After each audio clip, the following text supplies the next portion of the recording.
Welcome to all. आज हम देखेंगे मैनेजमेंट ऑफ इंटरपर्सनल रिलेशनशिप का आगे के स्लाइड्स, आगे के जो चैप्टर्स हैं। अभी तक हमने देखा था मैनेजमेंट इंटरपर्सनल रिलेशनशिप्स की डेफिनेशंस। इंटरपर्सनल रिलेशनशिप्स जो कि हम एज अ सोशल बीइंग, हर किसी के साथ हमारा कोई ना कोई रिलेशनशिप होता है। हम सब इंटरडिपेंडेंट हैं एक दूसरे के ऊपर। कोई भी आदमी अकेले नहीं रह सकता है। उन सब रिलेशनशिप्स को एक पॉजिटिव मीनिंग्स देने के लिए, है ना, एक ह्यूमन ग्राउंड पे हम कैसे एक दूसरे के साथ अच्छे से पीसफुल मैनर्स में रह सकें, उन सब को स्टडी करने के लिए इंटरपर्सनल रिलेशनशिप्स को पढ़ना जरूरी है।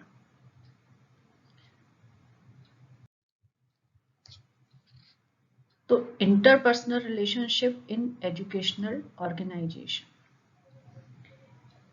एजुकेशनल ऑर्गेनाइजेशन जैसे कि स्कूल हैं, कॉलेजेस हैं, एक सबसे बड़ी बात जो देखी गई है, जो सबसे बड़ा चैलेंज आजकल उसमें आ गया है कि अभी तक क्या होता था कि स्कूल को समझा गया कि ये नॉलेज कि जो टीचर है वो बच्चे को नॉलेज देगा, बच्चा वो नॉलेज जो है वो याद करेगा, माइंड में स्टोर करके रखेगा और आगे जो है इसके फ्यूचर में काम आएगा।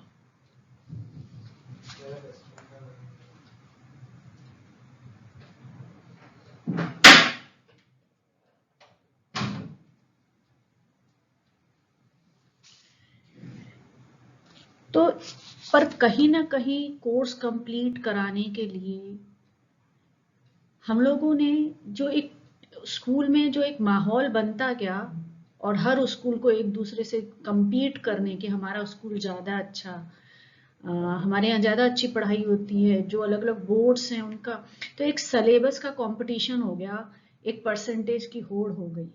और इस बीच में हम वो ह्यूमन जो है उस को भूल गए, the human side of teacher और स्टूडेंट। कई बार टीचर्स भी ह्यूमन होते हैं, तो उनकी लिमिटेशंस, उनके प्रॉब्लम्स, उनका भी जो मूड स्विंग होता है, एक लेकिन एक बस ये कि कंप्लीट करना है, कोर्स कंप्लीट करना है, बच्चों के नंबर अच्छे चाहिए, बच्चे के ऊपर भी प्रेशर, टीचर के ऊपर भी प्रेशर।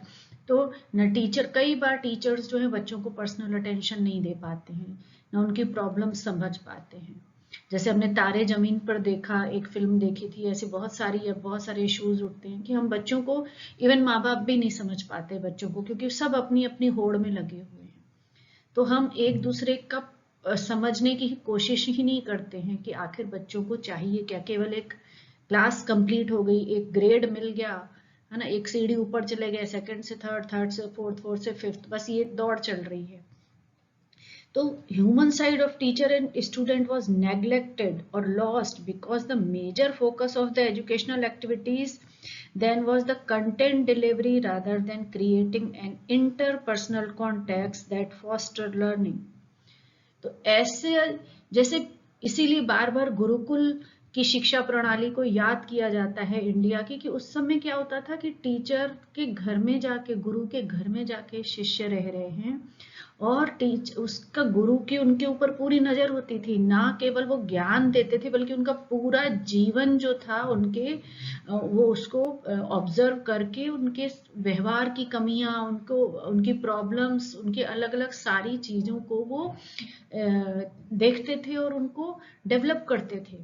तो केवल थ्योरेटिकल नॉलेज देना ही टीचर का काम नहीं है। बच्चे को समझना, बच्चे को डेवलप करना एक अच्छे ह्यूमन बीइंग में, ये टीचिंग का, एजुकेशनल इंस्टीट्यूशंस का काम होना चाहिए। तो a number of theories have challenged the downloading assumptions, arguing that learning is constructed rather than merely delivered. तो केवल कोर्स कंप्लीट करवाना ही एजुकेशन एजुकेशनल इंस्टीट्यूशंस ऑर्गेनाइजेशंस का काम नहीं है कि कोर्स कंप्लीट करा दिया, बच्चों को रटवा दिया, बच्चों के नंबर अच्छे आ गए, आपके इंस्टीट्यूशन नंबर 1 हो गया, आपका काम खत्म। नो, ये ड्यूटी नहीं है, ये एक अच्छे एजुकेशनल ऑर्गेनाइजेशन का काम नहीं है ना।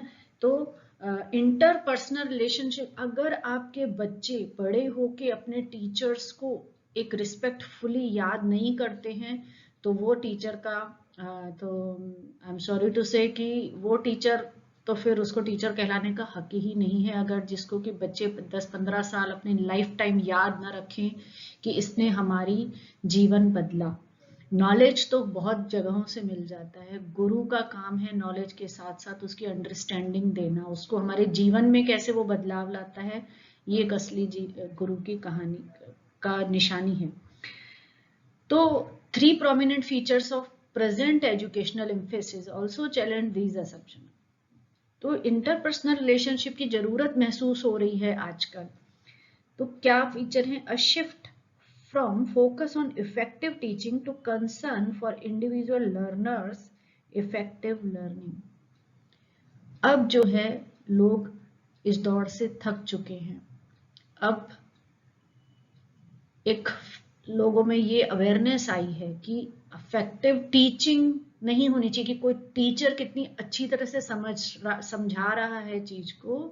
अब फोकस आ चुका है स्टूडेंट्स पे। स्टूडेंट सेंटर्ड लर्निंग अब ज्यादा पसंद की जाती है। क्यों? क्योंकि उसमें इंडिविजुअल लर्नर की ये देखा जाता है कि बच्चा किस तरह से ले रहा है। आप बहुत अच्छे टीचर हैं, बहुत अच्छा पढ़ाते हैं, आपको अपने सब्जेक्ट का फुल नॉलेज है, हो सकता है आप अपने फील्ड में नंबर 1 हैं, बट क्या बच्चे आपको कैच कर रहे हैं? बच्चों के साथ आपका रिलेशन कैसा है? ये भी एक महत्वपूर्ण मुद्दा है। Change from subject focused curriculum to completely competency focused curriculum. तो आजकल सब्जेक्ट जो करिकुलम था वो सब्जेक्ट फोकस्ड होता था पहले, अब धीरे धीरे फोकस करिकुलम भी इस तरह की चीजों को फोकस कर रही है जो हमें हमारे जीवन में कुछ कॉम्पिटेंसी ले आए, जो स्टूडेंट्स को समझाए कि उनके जीवन को फुलफिल करे, उनको अपने जीवन का लक्ष्य पता पड़े। तो कॉम्पिटेंसी आनी चाहिए। आजकल केवल सब्जेक्ट वाइज करिकुलम नहीं चल रहे, उसमें बहुत सारी को करिकुलर एक्टिविटीज आ चुकी हैं जो कि एक कंप्लीट जरूरी है कंप्लीट लाइफ के लिए। Change from stress on learning outcome to process oriented learning and teaching, giving importance to intellectual improvements, emotional wellbeing and social responsibility, है ना। तो ये अब केवल कि आपके नंबर कितने आए इस पे स्ट्रेस चेंज, ये अब इस पे चेंज आ चुका है कि जो पहले लर्निंग आउटकम पे जो प्रोसेस होती थी उस पे देते थे कि किस तरह से आपने सिखाया और उसका क्या नतीजा निकला, क्या लर्निंग, कितने नंबर आए बच्चे के, कैसा हुआ, उस सारी चीजों को उससे अब फोकस हटके, है ना, उस पे अब स्ट्रेस नहीं दिया जा रहा है। अब किसको इंपॉर्टेंस दी जा रही है कि स्टूडेंट का, बच्चे का इंटेलेक्चुअल इंप्रूवमेंट कैसा हो रहा है, उसको अपना अंदरूनी ज्ञान कितना हो रहा है ना। और इमोशनल वेलबींग कि ऐसा नहीं कि बच्चे, आपने देखा होगा बहुत सारे, हम बार बार ये हम लोग देख चुके हैं, पढ़ चुके, बहुत इंटेलिजेंट बच्चे अंदर से डिप्रेस्ड होते हैं, सुसाइड करते हैं। क्यों? क्योंकि वो अंदर से बहुत अकेले हैं, स्ट्रेसफुल लाइफ जीवन जीते हैं वो, कि हम अगर थोड़ा भी नहीं परफॉर्म कर पाए तो हमारा क्या होगा। एंड सोशल रिस्पॉन्सिबिलिटी, इन सब पे स्ट्रेस ज्यादा हो गया है कि हम केवल यहाँ पे बच्चों को, मशीन नहीं है, हम स्कूल मशीन नहीं है जहाँ से बच्चे निकल रहे हैं, एज अ प्रोडक्ट बच्चों को ट्रीट किया जाता है कि हमारे बच्चे यहाँ लग गए, हमारे इतने बच्चे सक्सेसफुल हुए। नहीं, आपके बच्चे कितना, आजकल देखिए हैप्पीनेस क्लासेस लगने लगी हैं, आप कितने ज्यादा सोशल रिस्पॉन्सिबिलिटी है एजुकेशनल ऑर्गेनाइजेशंस की, इसीलिए आजकल इंटरपर्सनल रिलेशनशिप्स पे ज्यादा स्ट्रेस दिया जा रहा है उसको समझाने के पीछे। तो एक बहुत ही एग्जाम्पल से मैं समझाना चाहूंगी कि किस तरह से एक जैसे अगर किसी स्कूल में कोई प्रिंसिपल हैं, उनके पास वो बहुत ही अपने डिसिप्लिन्ड हैं कि सब लोगों को किस तरह से टाइम पे आना है, टाइम पे काम खत्म करना है, चाहे वो प्रोफेसर हो चाहे स्टूडेंट हो। तो कॉलेज के प्रिंसिपल हैं, तो कोई बच्चा है जो कि 10 दिन से नहीं आ रहा है, रमेश है ना, वो बच्चा नहीं आ रहा है, सपोज रमेश नहीं आ रहा है 10-15 दिन से, और बहुत अच्छा बच्चा है, आज तक कभी ऐसा नहीं हुआ है, लेकिन पता चलता है कि उसके घर में कुछ ऐसी बात हो गई है, कुछ मिसफॉर्च्यून हो गया है कि जिसकी वजह से वो नहीं आ पा रहा है, इवन रिटर्न एप्लीकेशन भी नहीं दे पाया वो, है ना, उस समय ऐसे सर्कमस्टेंसेस हैं। तो जब वो कॉलेज के लोगों ने उसको नोटिस दी कि इतने दिन हो गए आप नहीं आए, अब आपको रेस्टिगेट किया जाएगा, या आपने ऐसा नोटिस भी नहीं दी, एब्सेंट हैं, इतना कोई प्रूफ भी नहीं दिया, है ना। तो वो बेचारा आया बच्चा, है ना, अपने टीचर से मिला, टीचर ने बोला मैं तो कुछ नहीं कर सकता हूँ, आप प्रिंसिपल सर से मिलिए, आपको आना चाहिए था। टीचर ने समझने से मना कर दिया, और उसकी भी लिमिटेशंस हैं, टीचर बोलते हैं जाइए प्रिंसिपल से मिलिए। जब वो प्रिंसिपल से मिलते हैं, प्रिंसिपल उनकी पूरी बात समझते हैं, सुनते हैं, और पता लगाते हैं कि वो बच्चा सही बोल रहा है, वो सीरियस बच्चा है, सिंसियर है पढ़ाई को लेकर। कुछ घटनाएं ऐसी हुई उसके घर में, कुछ रीजंस ऐसे आए जिसकी वजह से उसका ध्यान भी नहीं रहा कि उसको एप्लीकेशन भी देनी है, लीव एप्लीकेशन डालनी है, रीजन लिखने हैं। तो उन्होंने पूरा पता लगाया और उस बच्चे को थोड़ा सा वार्निंग दी, थोड़ा सा एक कि आप अपना काम जल्दी खत्म करिए, एग्जाम आने वाले हैं, तो अपनी ड्यूटीज को समझिए, और थोड़ा सा उनको एक हल्के से उसमें बात करके कि तो डिसिप्लिन में रहना चाहिए, या किसी भी तरह कुछ दिन बाद आप कर सकते थे, लेकिन उसकी प्रॉब्लम समझी और उसको अपना काम खत्म करने में भी उसको सपोर्ट किया, है ना। और लेकिन एक दूसरे बच्चे ने सोचा कि इस तरह से तो और चल सकता है, और उस बच्चे ने कोई जरा से कारण के पीछे हफ्ता भर नहीं आया, 10 दिन नहीं आया, और कोई नोटिस भी, कोई एप्लीकेशन नहीं लिखी, लीव एप्लीकेशन, तो उसको उन्होंने पेनल्टी लगाई, उसके ऊपर फाइन लगा, कि क्योंकि पता चला कि वो बच्चा पढ़ाई में वैसे भी सिंसियर नहीं है। तो कोई भी जो एजुकेशनल हेड होता है, उसकी रिस्पॉन्सिबिलिटी होती है कि वो हर बच्चे की, स्टूडेंट की कारण समझे। ऐसा नहीं कि सबको आप एक ही, कहते हैं ना, हर किसी को एक ही डंडी से आप नहीं हकाल सकते हैं, जैसे बोलते हैं ना कि गाय भैंस घोड़ा गधा होता है, तो सबको आप एक ही थोड़ी उससे स्टिक से कर सकते हो। हर किसी का अपना स्वभाव है, हर किसी की अपनी मजबूरियां हैं, तो हर बच्चे को समझना, हर केस अलग अलग होता है, तो जो उसको टाइम देके समझता है। तो इस तरह से आपको, ऐसा नहीं है कि स्टूडेंट्स आपके गुलाम नहीं होते हैं कहीं पे भी, आपको उनको समझना पड़ता है। इस तरह से टीचर्स हैं, स्टाफ्स हैं, सब आपस में किस तरह उनका रिलेशनशिप है, कैसे एक प्रिंसिपल, कैसे एक एजुकेशनल हेड अपने स्टाफ को संभाल के रखता है, तो ये सब स्टडी करना, इसीलिए इंटरपर्सनल रिलेशनशिप्स का इम्पोर्टेंस है। Thank you very much. Welcome to all.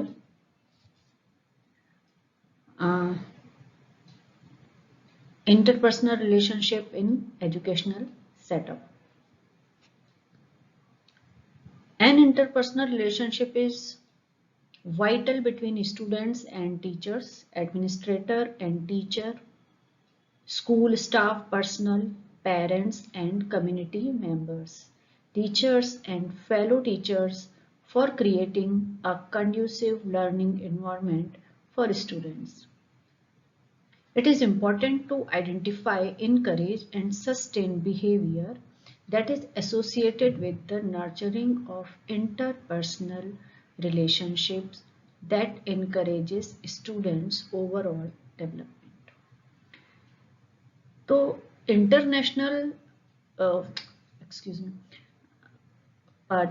Interpersonal relationship जो हैं वो बहुत ही एक नेसेसिटी होती है कि स्टूडेंट और टीचर के बीच में भी होना जरूरी ही है, लेकिन एक स्कूल का या एक एजुकेशनल कोई भी जो सेटअप है, कॉलेज है, उसका एडमिनिस्ट्रेटर जो है, जो हेड है, उसका अपने टीचर्स के साथ किस तरह का व्यवहार है, स्कूल के स्टाफ आपस में किस तरह से रिलेशन रखते हैं, पेरेंट्स और दूसरे कम्युनिटी मेंबर्स के साथ स्कूल स्टाफ और एडमिनिस्ट्रेटर का या टीचर्स का किस तरह का रिलेशन है, टीचर्स एंड फेलो टीचर्स, जो आपस में किस तरह से आपस में टीचर्स जो हैं, टीचर्स का स्टाफ है, वो किस तरह के रिलेशनशिप्स शेयर करते हैं, ये किसी भी एजुकेशनल सेटअप के लिए एक बहुत ही इम्पोर्टेंट चीज होती है।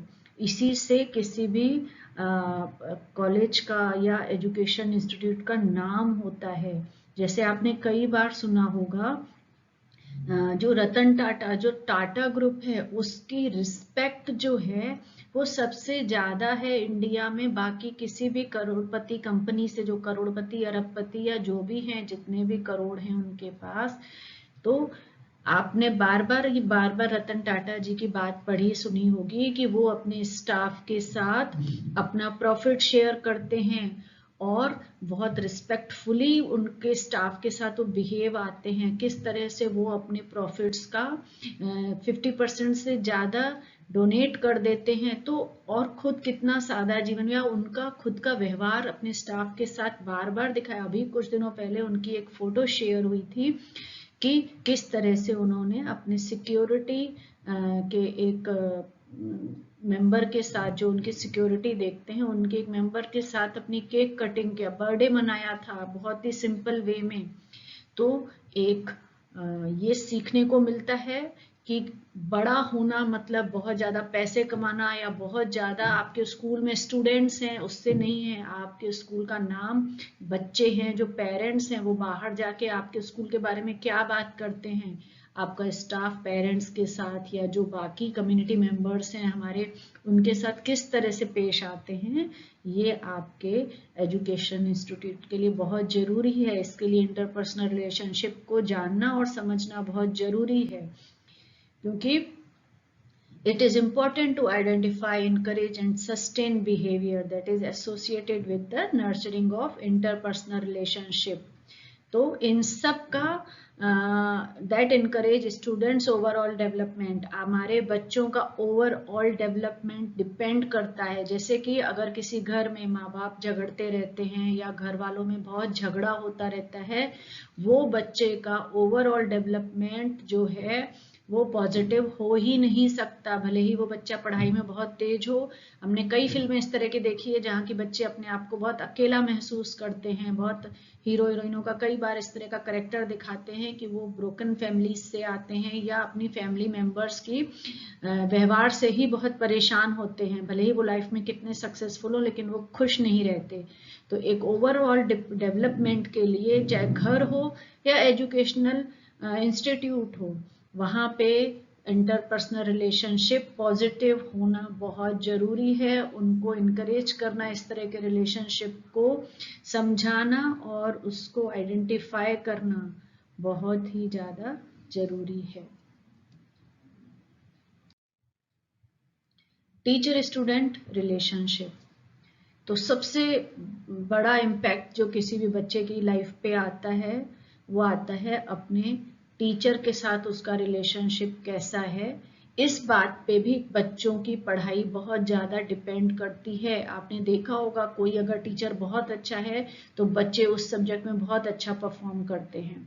अगर कोई टीचर जो है बहुत हंसमुख होता है या बहुत बात करने में बहुत अच्छे से बात करता है, मैं फिर से तारे जमीन का एग्जांपल दूंगी कि किस तरह से उसमें कोई एक टीचर का व्यवहार जो है वो बच्चे का परफॉर्मेंस चेंज कर सकता है। तो one of the most important factors governing student learning is the student-teacher relationship. A supportive interpersonal relationship between teachers and students has been found to be an important ingredient in student success. आपका teachers के साथ किस तरह का relationship है, इससे आपकी success, बच्चे की सक्सेस इस पे ही डिपेंड करती है। बहुत ज्यादा सप्रेसिव, बहुत ज्यादा डिसिप्लिन टीचर जो होते हैं, जो या बहुत ज्यादा जो पनिटिव होते हैं, जो पनिशमेंट देते हैं, बहुत ज्यादा स्ट्रिक्ट बनते हैं, वो टीचर्स बच्चों को कभी भी पसंद नहीं आते हैं।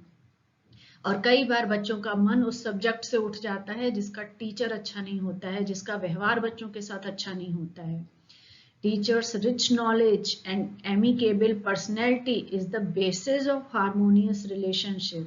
Within such effective relationship, students are willing to disclose their lack of understanding or doubts, rather than hide it from their teachers, है ना। तो कई बार ये, अगर एक टीचर है जिसके पास बहुत अच्छा नॉलेज है लेकिन वो बहुत ज़्यादा स्ट्रिक्ट है या उसका बहुत ही रूड बिहेवियर करता है, तो बच्चे कभी भी उसके साथ अपने डाउट्स क्लियर नहीं कर पाते, क्योंकि वो चिल्लाने लगते हैं कई टीचर, या पनिशमेंट देने लगते हैं कि क्यों नहीं समझ में आया, एक बार समझाया।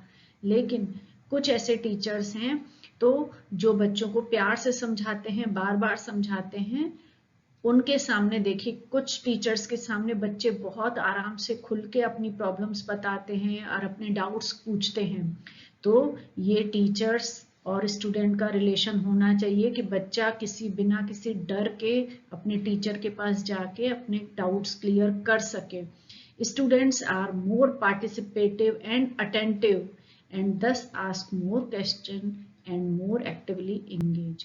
तो जिस क्लास में ऐसा इंटरेक्शन का माहौल होता है, ऐसा नहीं कि टीचर बोले जा रहे हैं, जहाँ पे केवल लेक्चर मेथड का यूज हो रहा है, टीचर बोले जा रहा है और बच्चों को चुपचाप नोट करना है या लिखना है या सुनना है, वहां पे बच्चा कभी भी पार्टिसिपेटिव हो ही नहीं पाएगा। वो कभी भी, थोड़ी देर बाद उसका मन भी वहां से उड़ जाएगा। तो बच्चा क्वेश्चन पूछे, उसके आप आंसर करो, है ना। एक्टिव होनी चाहिए क्लास। तो इंटरेक्शन से क्या होता है, एक एक्टिव आपस में बातचीत होती है, स्टूडेंट के क्वेश्चन आंसर सुनने और पूछने से बच्चे एंगेज रहते हैं, क्लास में ज्यादा ध्यान देते हैं। Piyanita found that emotionally healthy relationship between teachers and student provide student with a sense of security within the school setting. जो एक हेल्दी रिलेशनशिप होता है टीचर्स के साथ बच्चों का, उसमें बच्चों को स्कूल में आना अच्छा लगता है, वो अपने आप को सेफ फील करते हैं। It is believed that the sense of wellness promotes exploration and comfort as well as social, emotional and academic competence among students. ऐसा माना जाता है कि जो एक वेलनेस को जो प्रमोट करता है, वो जब आपका टीचर के साथ रिलेशनशिप पॉजिटिव होता है, हेल्दी होता है, तो ये इस तरह का ये एक वेलनेस लाता है बच्चों के में भी और टीचर्स में और स्कूल के एनवायरनमेंट में, है ना। Comfort as well as social, emotional and academic competence. तो बच्चे का सोशल गैदरिंग, जो सोशल इंटरेक्शन करता है बच्चा स्कूल से जाने के बाद, वो भी हेल्दी करेगा। इमोशनल वेलबींग भी उसकी अच्छी होगी, वो हेल्दी होगा इमोशनली। आजकल इंटेलिजेंट कोशिएंट IQ की जगह EQ को बहुत ज्यादा लोग पसंद कर रहे हैं, लोग ज्यादा फोकस कर रहे हैं, क्योंकि ऐसा ना हो कि पढ़ाई करते करते बच्चे का EQ ही कम हो जाए, है ना, बच्चा कट जाए समाज से या वो अपने आप को अकेला फील करने लगे। तो इमोशनल कोशिएंट जो है, इमोशनल वेलबींग बच्चे की, और अगर एक, जैसे कहा जाता है कि एक हेल्दी माइंड होगा, हेल्दी बॉडी होगी, तो बच्चा पढ़ाई में बहुत अच्छा परफॉर्म करेगा ही करेगा। तो अपने आप एकेडमिक कॉम्पिटेंसी बढ़ जाती है। Birch and Ladd found that students who had a cordial relationship with teachers were better adjusted academically than students with conflicted teacher-student relationship, है ना। कई बार कुछ बच्चों का टीचर्स के साथ झगड़ा रहता है या एक कॉन्फ्लिक्ट रहता है उनका, किसी न किसी पसंद, अगर किसी बच्चे को आप बार बार पनिशमेंट देते रहे वो क्लास में डिस्टर्ब करता रहेगा, तो इस तरह, या कोई खास टीचर को ही बच्चे परेशान करते हैं, तो उसका रीजन होता है। यू हैव टू चेक कि क्या कारण है कि बच्चे हमें नहीं पसंद कर रहे हैं, क्यों हमारे साथ कॉन्फ्लिक्ट कर रहे हैं। तो ये देखा गया है कि जो बच्चे क्लास में अच्छा करते हैं, उनका अपने टीचर्स के साथ रिलेशनशिप बहुत अच्छा होता है। ये बात नोटिस की गई है कि such relationships have an important effect both on learning and on the sense of social identification which can be harnessed by the teacher who attends to the personhood of one student. तो इस तरह के relationship जो होते हैं वो learning के लिए भी, और एक मैंने जैसे बोला कि सोशल आइडेंटिफिकेशन, आप कई लोगों को देखिए, वो अगर आप स्कूल में एक पॉजिटिव एनवायरनमेंट बच्चे को देते हैं, अच्छी अच्छी वैल्यू एजुकेशन बच्चों को देते हैं।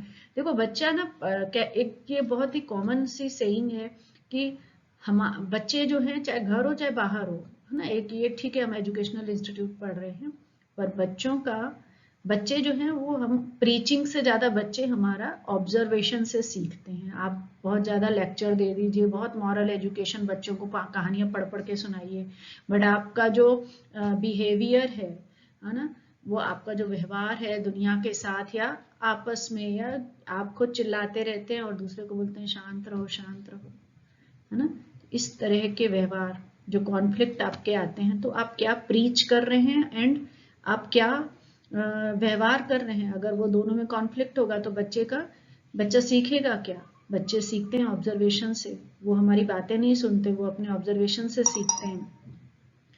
तो ये बच्चे के लिए एक उसकी सोशल वेलबींग के लिए भी बहुत इम्पोर्टेंट होता है, जो कि अगर जो इसको स्टूडेंट, जो टीचर्स जो हैं वो बच्चों को किस तरह से अटेंड कर रहे हैं, उस पर ये रिलेशनशिप्स बहुत ज़्यादा डिपेंड करते हैं। तो इसलिए टीचर स्टूडेंट रिलेशनशिप में इंटरपर्सनल रिलेशनशिप है उसकी बहुत इम्पोर्टेंस है। Thank you very much for listening. Please like, share and subscribe.